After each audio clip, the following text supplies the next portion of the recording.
정부 정책에 대한 청년들의 분노가 커지고 있습니다. 한길 리서치가 발표한 여론조사에서 이재명 대통령이 국정 운영을 잘하지 못한다는 30대 응답 비율은 70%였습니다. 다른 여론조사에서 20대 지지율은 부정적이 60%에 육박했습니다. 6.3 지방선거에서 드러난 청년층 민심 이탈이 시간이 갈수록 더 뚜렷해지고 있음을 보여주는 수치입니다. 최근 정부 정책이 주거 자산 형성의 기반을 무너뜨리고 있다고 청년들이 받아들이기 때문일 것입니다.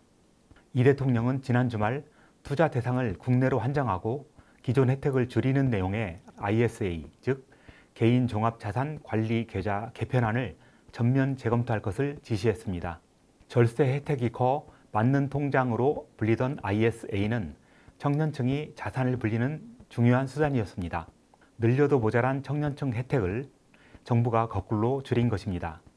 이 대통령은 또 소셜미디어에 청년들이 국가 정책 때문에 결혼을 망설이는 일은 결코 없어야 한다며 결혼 페널티 22개를 첨부했습니다.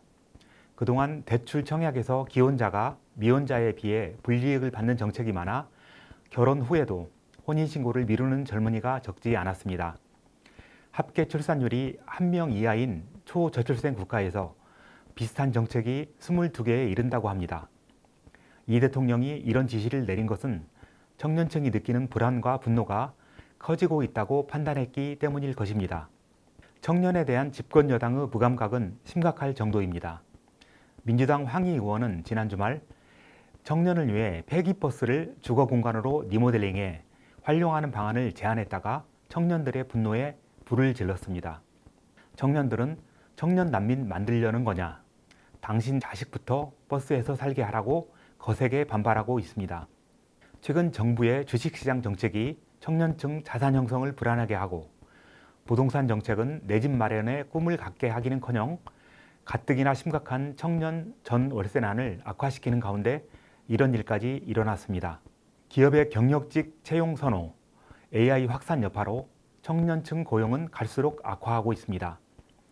청년층 취업자는 44개월째 감소세를 이어가고 있고 고용률 역시 26개월째 연속 떨어지고 있습니다. 이처럼 청년들이 일자리를 찾기 어려운 상황이 이어지고 있는데도 정부는 정년 연장 등 기존 대기업 노조 기득권을 강화하는 정책만 내놓고 있습니다.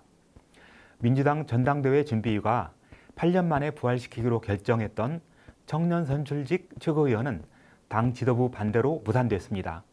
개파 간 표싸움 와중에 그나마 청년층 목소리를 낼 만한 자리가 사라진 것입니다.